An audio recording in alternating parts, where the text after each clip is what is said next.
ನಮಸ್ಕಾರ ಎಲ್ಲರಿಗೂ ಪ್ರತಿಭಾ ಅಡುಗೆ ಮನೆಗೆ ಸ್ವಾಗತ. ಇವತ್ತು ನಾನು ಬೇಕ್ರಿ ಸ್ಟೈಲಲ್ಲಿ ಮಸಾಲೆ ಶೇಂಗಾನ ಮನೆಯಲ್ಲಿ ಯಾವ ರೀತಿ ಮಾಡೋದು ಅಂತ ನೋಡೋಣ ಬರ್ರಿ. ಭಾಳ ಟೇಸ್ಟಿಯಾಗಿ ಬರ್ತಾವೆ ಈ ರೀತಿ ಮಾಡೋದ್ರಿಂದ. ನೀವು ಬೇಕ್ರಿಗೆ ಹೋಗಿ ತಗೋ ಬದಲು ಮನೆಯಲ್ಲೇ ಟ್ರೈ ಮಾಡಿ ನೋಡಿರಿ. ಒಂದು ಬೌಲಲ್ಲಿ 1.5 ಟೇಬಲ್ ಸ್ಪೂನ್ ಆಗುವಷ್ಟು ಕಡಲೆ ಹಿಟ್ಟನ್ನು ತೊಗೋಬೇಕು. ಇದಕ್ಕೆ ಟೋಟಲ್ 2 ಸ್ಪೂನ್ ಆಗುವಷ್ಟು ಕಡಲೆ ಹಿಟ್ಟು ಬೇಕು. ನಾ ಇಲ್ಲಿ ಮೊದಲು 1.5 ಸ್ಪೂನ್ ಆಗುವಷ್ಟು ಹಾಕ್ಕೊಂಡಿದ್ದೇನೆ ನೋಡಿರಿ. ಇದಕ್ಕೆ ಒಂದು ಟೀ ಸ್ಪೂನಲ್ಲಿ ಅರ್ಧ ಸ್ಪೂನ್ ಆಗುವಷ್ಟು ಉಪ್ಪು, ಒಂದು ಟೀ ಸ್ಪೂನಲ್ಲಿ 1 ಸ್ಪೂನ್ ಆಗುವಷ್ಟು ಅಚ್ಚ ಖಾರದ ಪುಡಿ. ನೀವು ಖಾರನ ಜಾಸ್ತಿ ಬೇಕಾದ್ರೆ ಜಾಸ್ತಿ ಹಾಕೋರಿ. ನಾ ಇಲ್ಲಿ ಕಡಿಮೆನ ಹಾಕ್ಕೊಂಡೇನು. ಮಕ್ಕಳಿದ್ರೆ ಇಷ್ಟು ಸಾಕು, ಜಾಸ್ತಿ ಖಾರ ಆಗಂಗಿಲ್ಲ, ಟೇಸ್ಟಿಯಾಗಿ ಬರ್ತಾವೆ. ಗರಂ ಮಸಾಲ ಒಂದು ಟೀ ಸ್ಪೂನಲ್ಲಿ ಅರ್ಧ ಸ್ಪೂನ್ ಆಗೋಷ್ಟು ಗರಂ ಮಸಾಲ, ಒಂದು ಚಿಟಿಕೆ ಅರಿಶಿನ. ಇದನ್ನೆಲ್ಲನೂ ಈ ರೀತಿ ಮಿಕ್ಸ್ ಮಾಡ್ಕೊರಿ. ಈ ರೀತಿ ಮಿಕ್ಸ್ ಆದ ನಂತರ 1 ಕಪ್ ಆಗೋಷ್ಟು ಶೇಂಗಾನ ನಾ ಇಲ್ಲಿ ತೊಗೊಂಡಿದ್ದೇನೆ ನೋಡಿರಿ. ಈಗೆಲ್ಲನೂ ಮಿಕ್ಸ್ ಮಾಡ್ಕೊರಿ.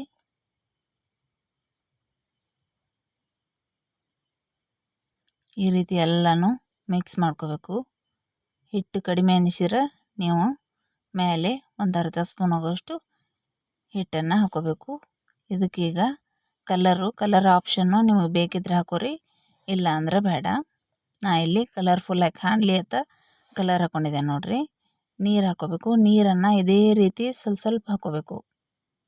ನಾ ಹಾಕತ್ತೇನಲ್ಲ ಇದೇ ರೀತಿ ನೀರನ್ನು ನೀವು ಸ್ವಲ್ಪ ಹಾಕಿ ಕಲಿಸ್ಕೋಬೇಕು. ಏಕದಮ್ ನೀರು ಜಾಸ್ತಿ ಹಾಕಿರಿ ಅಂದ್ರೆ ಆಗ ನಿಮ್ಗೆ ಸರಿಯಾಗಿ ಬರೋಂಗಿಲ್ಲ ನೋಡಿರಿ.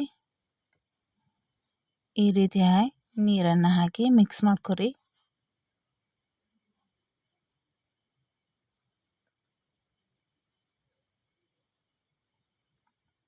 ನೋಡಿರಿ, ಈಗ ಹಿಟ್ಟು ಸ್ವಲ್ಪ ಕಡಿಮೆ ಆಗೈತಿ. ಅದಕ್ಕಾಗಿ ನಾ ಇಲ್ಲಿ ಅರ್ಧ ಸ್ಪೂನ್ ಆಗೋಷ್ಟು ಕಡಲೆ ಹಿಟ್ಟನ್ನು ಹಾಕ್ಕೊಂಡಿದ್ದೇನೆ ನೋಡಿರಿ.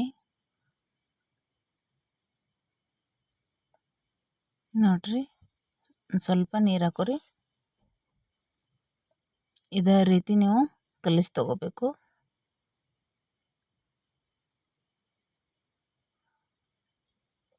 ನೋಡಿರಿ, ಸ್ಪೂನಲ್ಲಿ ಈ ರೀತಿ ಆದ ನಂತರ ನೀವು ಕೈಯಲ್ಲಿ ಇದನ್ನು ಎಲ್ಲನೂ ಸರಿಯಾಗಿ ಕಲಿಸ್ಕೋಬೇಕು.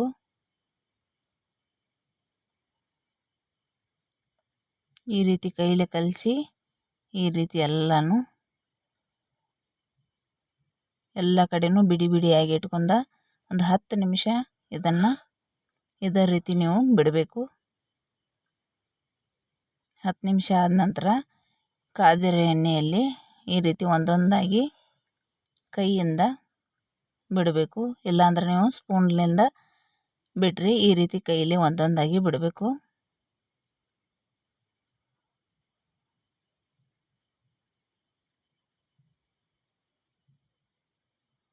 ಎಲ್ಲನೂ ಬಿಡಿ ಬಿಡಿಯಾಗಿ ಒಂದೊಂದಾಗಿ ಬಿಡ್ರಿ.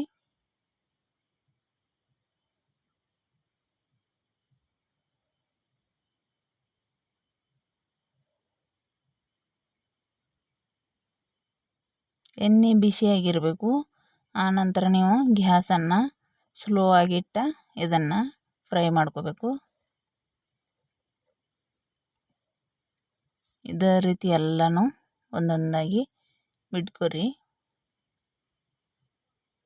ಮೊದಲು ನಿಮ್ಗೆ ತ್ರಾಸ ಅನ್ನಿಸ್ತೈತಿ, ಆಮೇಲೆ ನಿಮ್ಗೆ ಇದು ಸರಿಯಾಗಿ ಹಾಕಕ್ಕೆ ಬರ್ತೈತಿ ನೋಡಿರಿ. ಈ ರೀತಿ ಒಂದೊಂದಾಗಿ ಹಾಕೊಂಡಾದ ನಂತರ ಸ್ವಲ್ಪ ಬಿಟ್ಟಾದ ನಂತರ ನೀವು ಈ ರೀತಿ ಇದನ್ನು ಕೈ ಆಡಿಸ್ರಿ. ನೋಡಿರಿ, ಎಣ್ಣೆ ಒಳಗೆ ಹಿಟ್ಟು ಬಿಡಂಗಿಲ್ಲ, ಇದಕ್ಕೆ ಹೊಂದ್ಕೊಂಡಿರ್ತೈತಿ. ಇಲ್ಲಾಂದ್ರೆ ಶೇಂಗಾ ಒಂದು ಕಡೆ ಹಿಟ್ಟು ಒಂದು ಕಡೆ ಆಗಿಬಿಡ್ತೈತಿ. ಈ ರೀತಿ ನೀವು ಮಾಡೋದ್ರಿಂದ ಎಲ್ಲನೂ ಚಲೋದಂಗೆ ಬರ್ತಾವೆ. ನೋಡಿರಿ ಹಿಟ್ಟು ಒಂಚೂರು ಬಿಟ್ಟಿಲ್ಲ ನೋಡಿರಿ. ಈಗ ಫ್ರೈ ಆಗಿದಾವೆ ಎಲ್ಲನೂ. ಇದೇ ರೀತಿ ನೀವು ಫ್ರೈ ಮಾಡ್ಕೊರಿ. ಈಗ ಕರಿಬೇವಿನ ಎಲೆ ಒಂದು ಸ್ವಲ್ಪ ಫ್ರೈ ಮಾಡಿ